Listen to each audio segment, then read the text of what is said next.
Online classes में आप सभी का फिर से स्वागत है। बच्चों, आप class 9th geography lesson number 4 climate जलवायु चैप्टर का आज चौथा भाग पढ़ने जा रहे हैं और आज की टॉपिक है ऋतुएं, द सीजन्स। बच्चों, इससे पहले आपने जाना कि भारत की जलवायु मानसूनी है। तो मानसूनी जलवायु की एक विशेषता है, खास विशेषता है, एक विशिष्ट मौसमी प्रतिरूप का होना। यानी कि एक ऋतु से दूसरे ऋतु में मौसम की अवस्थाओं में बहुत अधिक परिवर्तन होता है, विशेषकर देश के आंतरिक भागों में।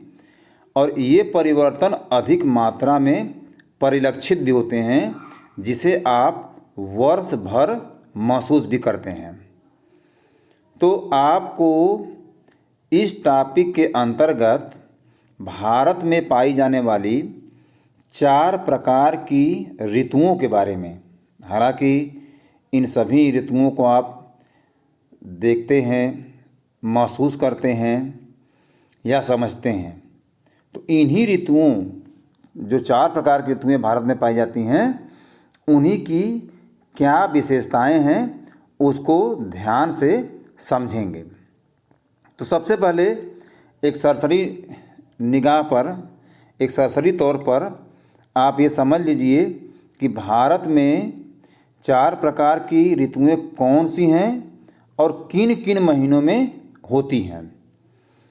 तो सबसे पहले यदि हम शीत ऋतु की बात करें तो शीत ऋतु 3 महीने होती है, दिसंबर, जनवरी और फरवरी।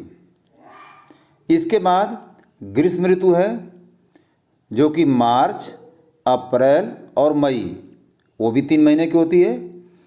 फिर ग्रीष्म ऋतु के बाद वर्षा ऋतु होती है, जो कि जून, जुलाई, अगस्त और सितंबर। जून, जुलाई, अगस्त और सितंबर, इन 4 महीनों में वर्षा ऋतु होती है। यानी वर्षा ऋतु सबसे लंबी ऋतु है। आप ये भी समझिए कि वर्षा ऋतु सबसे लंबी ऋतु है। फिर इसके बाद अक्टूबर और नवंबर, 2 महीने जो है शरद ऋतु के होते हैं। तो आपको जो है कि इन 4 ऋतुओं को यदि भूगोल की भाषा में बताना है, ये तो सामान्य भाषा में सभी लोग जानते हैं, जो पढ़े लिखे हैं या नहीं पढ़े हैं, जिनका किताबों से कोई वास्ता नहीं है, वो भी इस बात को जानते हैं कि भारत में 4 प्रकार की ऋतुएं होती हैं। यहाँ आपको थोड़ा अलग भी समझना है कि भूगोल की भाषा में इसको, यानी इन ऋतुओं को क्या कहते हैं। तो ग्रीष्म ऋतु की बात हम यदि करें तो उसको ग्रीष्म ऋतु ही कहेंगे। शीत ऋतु की बात करें तो शीत ऋतु ही लोग कहेंगे। लेकिन जो 2 और ऋतुएं हैं, जिसको आप वर्षा ऋतु और शरद ऋतु कहते हैं, उसको भूगोल की भाषा में एडवांसिंग मानसून सीजन, वर्षा ऋतु को एडवांसिंग मानसून सीजन कहा जाता है। यानी आगे बढ़ते हुए मानसून का मौसम। और शरद ऋतु को रिट्रेटिंग मानसून सीजन, यानी पीछे लौटते हुए मानसून का मौसम कहा जाता है। तो आइए सबसे पहले हम लोग शीत ऋतु के बारे में देखते हैं कि शीत ऋतु की क्या विशेषता होती है। तो आपको मैंने बताया कि शीत ऋतु दिसंबर, जनवरी और फरवरी 3 महीने की होती है। लेकिन वास्तव में इसकी शुरुआत नवंबर के मध्य से ही शुरू हो जाती है। और भारत के उत्तरी भागों में, भारत के उत्तरी भाग यानी कि जहां आप निवास करते हैं, ये भारत का उत्तरी भाग है। तो भारत के उत्तरी भाग में दिसंबर एवं जनवरी सबसे ठंडे महीने होते हैं। और यदि आपसे इन दोनों में से पूछा जाए कि दिसंबर और जनवरी में सबसे महीने यानी भारत में सबसे ठंडा महीना कौन सा होता है, तो आप इसमें उत्तर देंगे कि जनवरी का महीना सबसे अधिक ठंडा होता है। तो ये जो है कि शीत ऋतु की विशेषता हो गई। दो विशेषताएं आपने जाना कि यह ऋतु नवंबर के मध्य से शुरू होती है और फरवरी तक होती है। दूसरी विशेषता आपने जाना कि दिसंबर एवं जनवरी ये दो सबसे ज़्यादा ठंडे महीने होते हैं शीत ऋतु के। और भारत में सबसे ठंडे महीने की बात की जाए तो उसमें आप, क्योंकि सबसे ठंडे महीने की बात की जाएगी तो आप एक महीने का बताएंगे, तो उसमें आपको जनवरी ही बताना है या जानना है कि जनवरी भारत का सबसे ठंडा महीना है। फिर अगली विशेषता इसकी है कि तापमान दक्षिण से उत्तर की ओर बढ़ने पर घटता है। यानी जो दक्षिण भारत है वो चूँकि भूमध्य रेखा विषुवत रेखा से उसकी दूरी कम है, और साथ ही साथ जो है कि दक्षिणी भारत का जो हिस्सा है जिसको आप प्रायद्वीपीय भारत कहते हैं वो तीन तरफ से समुद्र से घिरा हुआ है, जिस पर कि समुद्र का समताकारी प्रभाव पड़ता है। तो एक तो विषुवत वृत्त से नज़दीकी और दूसरा जो है समुद्रों का समताकारी प्रभाव। तो दक्षिण भारत में यह ऋतु स्पष्ट रूप से नज़र नहीं आती है, बल्कि जैसे जैसे हम दक्षिण भारत से उत्तर भारत की ओर यानी लो लैटिट्यूड से हाई लैटिट्यूड की ओर बढ़ेंगे वैसे वैसे जो है तापमान में कमी आती जाती है। और ये तापमान के बारे में कि कैसे कमी आती है आपको पहले भी बताया गया है। अब देखिए कि पूर्वी तट पर चेन्नई का औसत तापमान शीत ऋतु में 24 डिग्री सेंटीग्रेड से सेल्सियस से 25 डिग्री सेल्सियस के बीच रहता है, जबकि उत्तरी भारत में यह 10 डिग्री सेल्सियस से 15 डिग्री सेल्सियस के बीच में होता है। इस ऋतु की अगली जो विशेषता है वह है कि दिन थोड़े गर्म होते हैं लेकिन रातें ज़्यादा ठंडी होती हैं, और उत्तर भारत में तुषारपात होता है तथा हिमालय के उत्तरी ढालों पर हिमपात स्नोफॉल होता है। तो तुषारपात क्या होता है इसको आप थोड़ा सा यहाँ पर समझ लीजिए।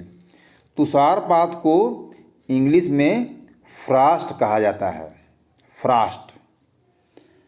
तो व्हाट इज फ्रॉस्ट? तो Frost is a thin layer of ice on a solid surface which forms from water vapor in an above freezing atmosphere coming in contact with the solid surface whose temperature is below freezing। यानी कि जो तुषारपात है वह क्या है? तुषारपात को आप सामान्य भाषा में पाला भी कहते हैं। बहुत अधिक जब ठंडी पड़ती है शीत ऋतु में तो कभी कभी आपने महसूस किया होगा कि जैसे सरफेस पर ज़मीन पर जो है आइस की पतली जो है कि परत पड़ जाती है, नज़र आती है। तो उस दिन को कहते हैं कि इस दिन जो है तुषारपात हुआ, यानी बहुत अधिक ठंडा पड़ा। इसका मतलब क्या हुआ कि रात के समय, अक्सर तुषारपात रात के समय ही देखने को मिलता है कि रात के समय टेम्परेचर जो है फ्रीजिंग पॉइंट पर हो गया। अब फ्रीजिंग पॉइंट के बाद जो है जो एटमॉस्फेयर में जो वाटर वेपर होती है, जो जलवाष्प होती है, वह हिम के रूप में यानी कि बदल जाती है। तो तुषारपात। अब इसके बाद जो है कि आप देखिए कि इस ऋतु में देश में उत्तर पूर्वी व्यापारिक पवनें प्रवाहित होती है, बहती हैं, जो कि स्थल से समुद्र की ओर चलती हैं। इसलिए देश के अधिकतर भाग में शुष्क मौसम होता है। क्योंकि स्थल से चलने वाली पवनें जो है कभी भी वर्षा नहीं करेंगी, उसमें मॉइस्चर नहीं होगा, आर्द्रता नहीं होगी। और इन पवनों के कारण कुछ मात्रा में वर्षा तमिलनाडु के तट पर होती है। क्यों? क्योंकि ये पवनें वहाँ समुद्र से स्थल की ओर चलती हैं। तो समुद्र से स्थल की ओर चलेंगी तो स्वाभाविक है कि उसमें मॉइस्चर यानी कि ह्यूमिडिटी जरूर होगी, जो कि वर्षा करने में सहायक होती है। देश के उत्तरी भाग में एक कमजोर उच्च दाब का क्षेत्र बन जाता है, जिससे हल्की पवनें इस क्षेत्र से बाहर की ओर प्रवाहित होती हैं। ऊंचावच से प्रभावित होकर ये पवन पश्चिम तथा उत्तर पश्चिम से गंगा घाटी में बहती हैं और सामान्यतः जो है इस मौसम में आसमान साफ होता है, तापमान तथा आर्द्रता कम एवं पवनें शिथिल तथा परिवर्तित होती हैं। ये सभी जो है इस ऋतु की विशेषताएं हैं। तो शीत ऋतु में उत्तरी मैदानों में पश्चिम एवं उत्तर पश्चिम से चक्रवाती विक्षोभ का अंतर्वाह विशेष लक्षण है। मैंने आपको बताया था कि जिसको वेस्टर्न डिस्टर्बेंस कहा जाता है, यानी पश्चिमी विक्षोभ। तो पश्चिमी विक्षोभ क्या है? भूमध्य सागर से जो उठने वाला चक्रवात होता है उसको हम लोग पश्चिमी विक्षोभ कहते हैं। और यह जो है कि चक्रवात पश्चिमी पवनों के साथ, पश्चिमी पवनों के प्रभाव में, जिसको आप जेट वायु धाराएं भी कहते हैं, उससे भारत में प्रवेश करती हैं। इसके कारण शीतकाल में मैदानों में वर्षा होती है तथा पर्वतों पर हिमपात होता है, जिसकी उस समय बहुत अधिक आवश्यकता भी होती है। क्यों? इसलिए कि इस समय गेहूं की फसल जो है उगाई जाती है आपके देश में, और गेहूं की फसल के समय जो है जब हल्की फुल्की बारिश हो जाती है तो उससे उसकी उपज बढ़ जाती है।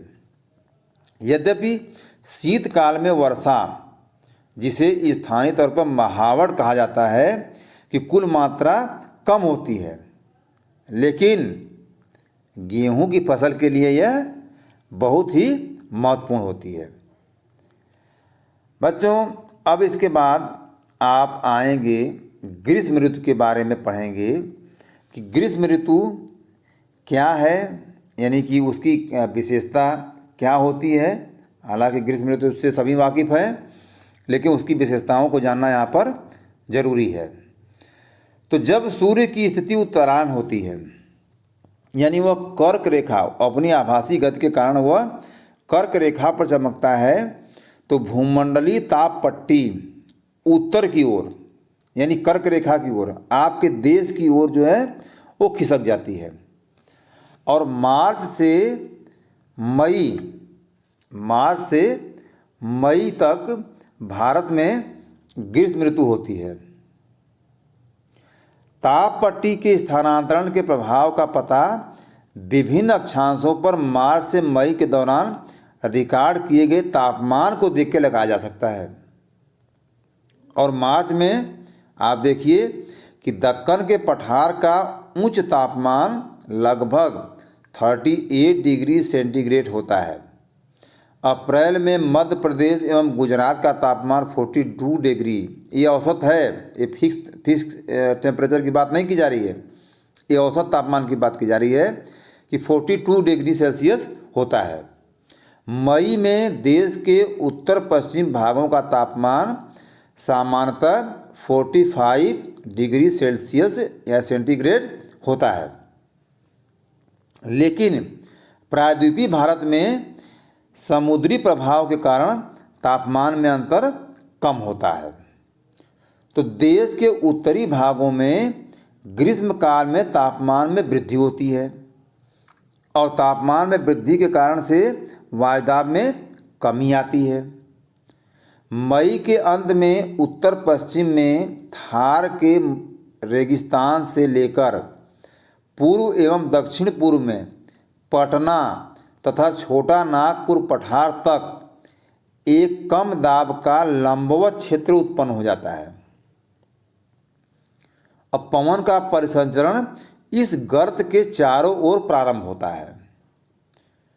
एक और विशेषता ग्रीष्म ऋतु की आपको यहाँ पर समझ लेनी चाहिए, लू, जिसको सभी लोग सुने होंगे, जिसके बारे में आप जानते भी होंगे कि लू क्या है।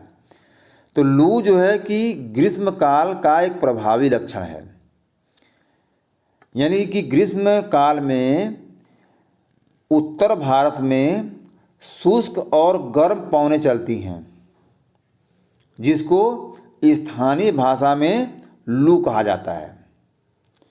और इस हवा का सीधा प्रभाव घातक भी हो सकता है, यानी कि व्यक्ति को लू से बचना चाहिए। लू जो है स्वास्थ्य के लिए नुकसानदेह भी होती है। उत्तरी भारत में मई महीने के दौरान सामान्यतः धूल भरी आंधियाँ भी आती हैं, और ये आंधियाँ ये अस्थायी रूप से आराम पहुंचाती हैं, क्योंकि ये तापमान को कम कर देती हैं तथा अपने साथ ठंडे समीर एवं हल्की वर्षा लाती हैं। ये सब की सब जो है ग्रीष्म ऋतु की विशेषता है, जिसको आप महसूस करते होंगे। सिर्फ आपको उसको यहाँ पर रिपीट करना है, दोहराना है, समझना है।